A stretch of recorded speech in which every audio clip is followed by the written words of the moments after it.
এই পর্বে আপনারা দেখতে পারবেন সঠিক নিয়মে পানির ট্যাপ লাগানো।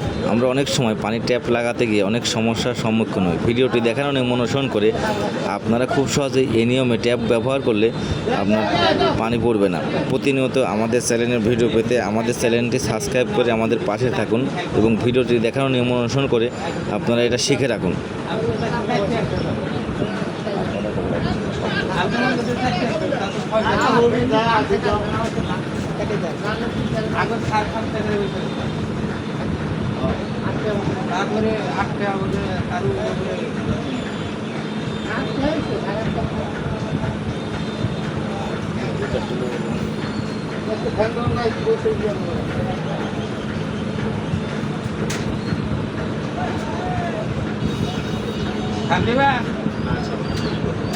খাদ্য না